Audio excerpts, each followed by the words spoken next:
Welcome back to Al Jazeera's Head to Head. My guest tonight is Ranil Wickremesinghe, former Prime Minister, former President of Sri Lanka. Ranil Wickremesinghe, thank you so much for being here tonight. We talked in part one about your presidency. We talked about the Easter Sunday attacks. Sri Lanka's brutal civil war lasted 26 years. It claimed the lives of an estimated 100,000 people or more. You yourself tried to broker a ceasefire with the LTTE, also known as the Tamil Tigers, in 2002. But last year when you were president, the UN said, to date, the government has rarely even acknowledged the serious violations that occurred in the conflict or provided victims with adequate redress. In the 16 years since the end of the war, you've been Prime Minister 4 times and President once. Can you tell our audience today how you believe justice has been served on your watch for the victims of the civil war? No contest. UN has said that. I'm not contesting. Next question, please. That wasn't my question. My question was, how has justice been served on your watch for the victims? I said no contest. I don't know what that means.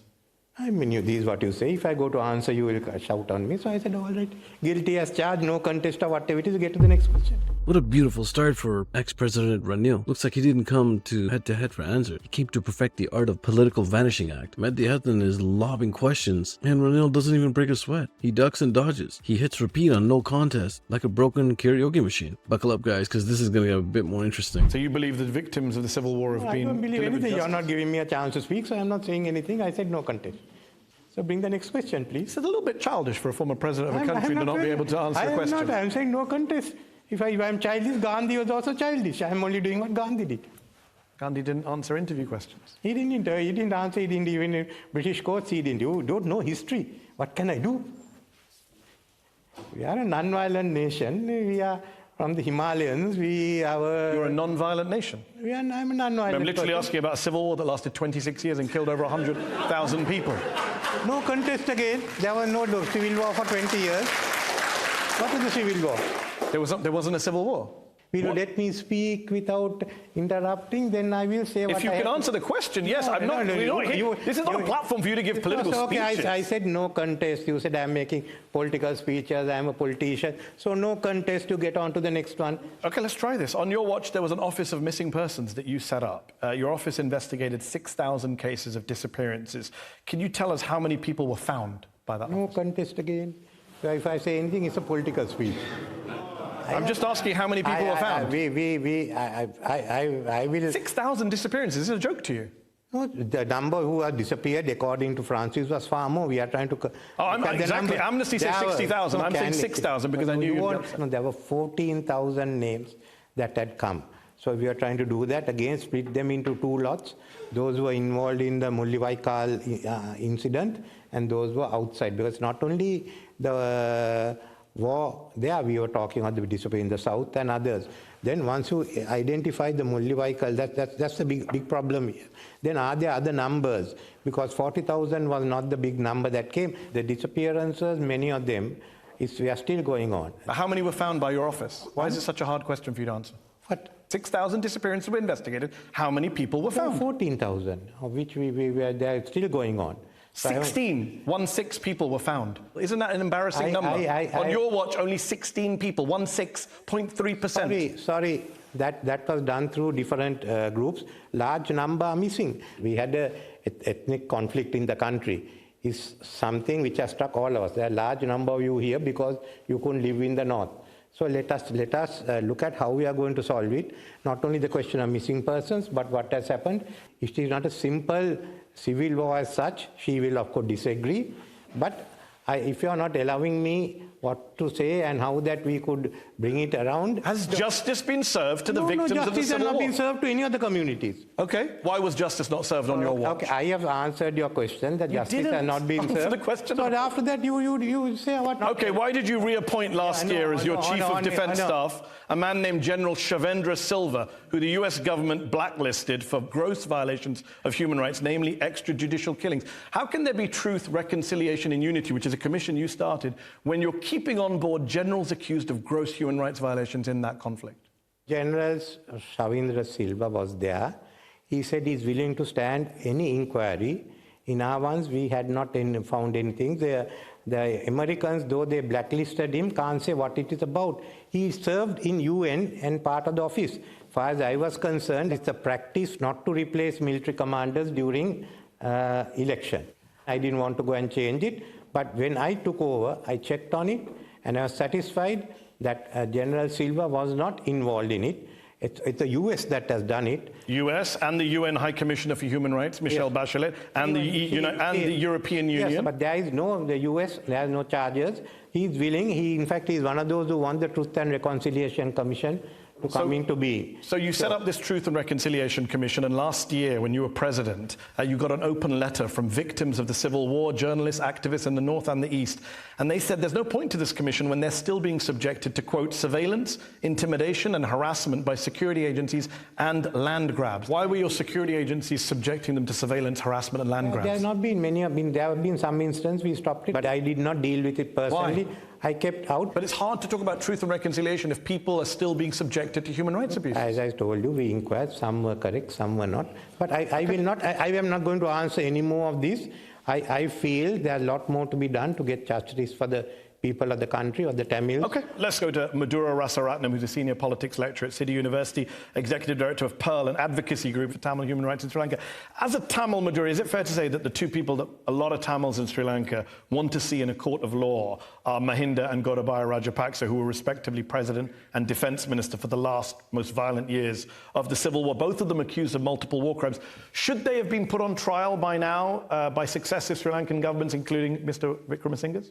I think, yes, the time for justice is long past. Mr. Wickremesinghe's attitude to your question about justice for the victims, the callousness, just exemplifies the attitude of the Sri Lankan establishment writ large, and how we got to a point of, mass atrocities, right, on that scale. And just to say, of course, Gaza is very much on our minds at the moment, but there are unbearable similarities between what happened on the beaches of Mullawaikal and what happened in Gaza. In both cases, you have populations hemmed against the sea, subject to humanitarian siege conditions, incessant aerial bombardment, with atrociously high casualties, medical procedures being done without anesthetic on purpose. The UN estimates that about 40,000 people died in a space of 5 months.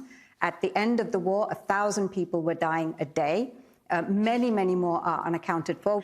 Those crimes occurred because you have a political system of which Mr. Wickremesinghe is a part for the past 70 years that has prioritized ethnocratic politics, pleasing the majority at the expense of good governance, at the expense of fairness, at the expense of justice, right, at the expense of efficiency. So what happens when you get that? Okay. You get escalating hatred against other groups, and you get poor governance leading to economic collapse. Let's bring in Nurj Deva, who's a former British MP, served as an envoy for President Wickremesinghe when he was in office.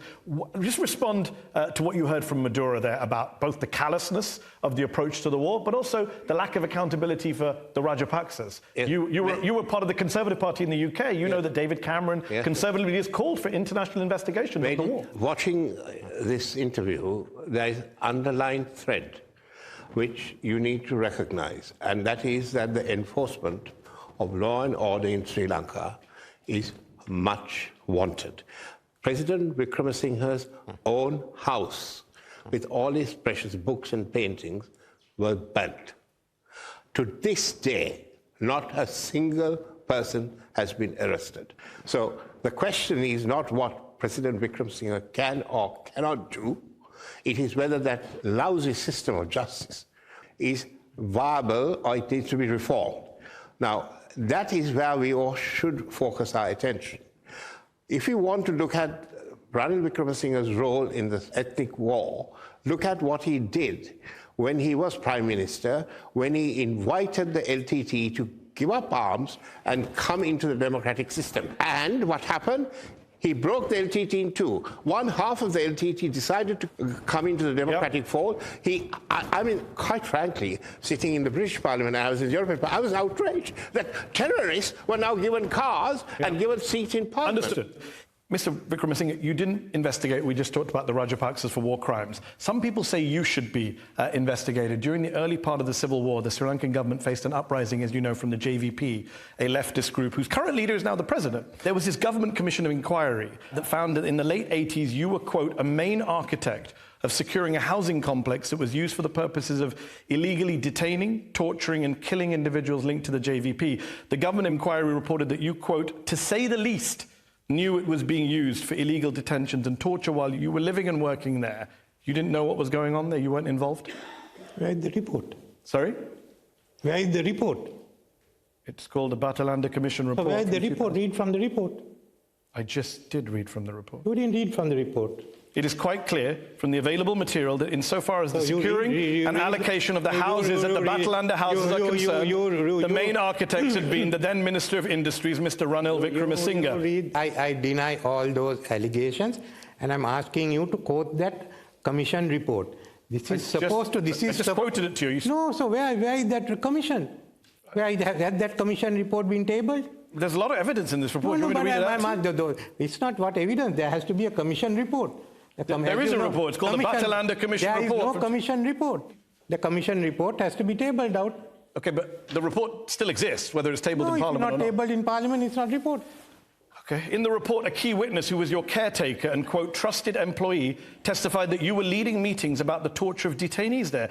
He died. He was 36 years old. Just days before you testified to the commission, Vincent Fernando was his name, and he testified that you wanted the suspects at Batalanda, quote, destroyed. That's what he testified. He never gave evidence. He did give evidence. No report was tabled. There was nothing to be found against me.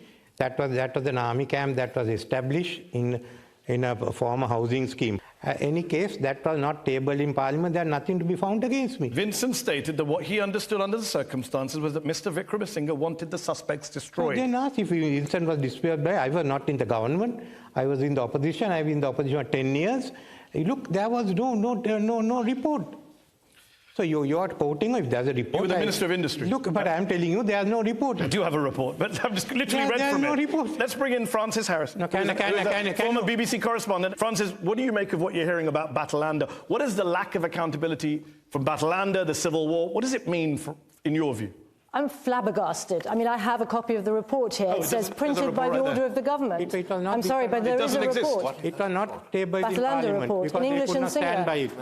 I mean, what you're hearing from former President Wickremesinghe is rather remarkable. What do you mean? I think it's astonishing. I think his remarks about Shavendra Silva, the general he referenced, I mean, those are astonishing. To say that there isn't a case for Shavendra Silva to answer when the United States and the OHCHR, the UN, have made a case against him is utterly insulting to victims, and I think it just shows the impunity that he has supported. That's absolutely shocking. And we look basically at the JVP uprising time, the late 80s, where torture was endemic, where enforced disappearance happened on a massive scale, and we look at the connection between that and the civil war, and what the connection is that you see the same alleged perpetrators, and you might say also some of the same politicians who were involved in one era of violence went on into the next era of violence, and that's because there was never any accountability, because there was complete impunity, and this just is a cycle that repeats itself.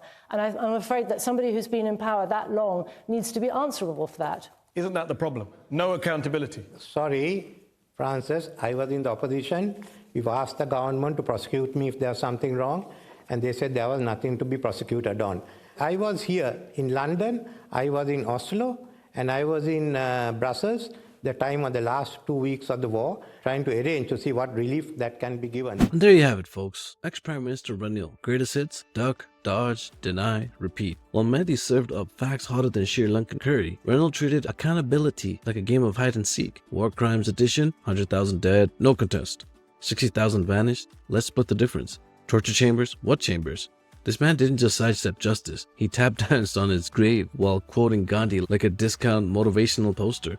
Reappointing generals blacklisted, classic Ranil. Dismissing UN reports, chef's kiss. Ignoring his own commissioner's torture allegations. I was in Oslo, sure Ranil, and Nixon was just a plumber. Drop your thoughts down in the comments. Did Ranil turn no contest into a national slogan? Don't forget to like, share, and subscribe, y'all, and I hope to catch you in the next one.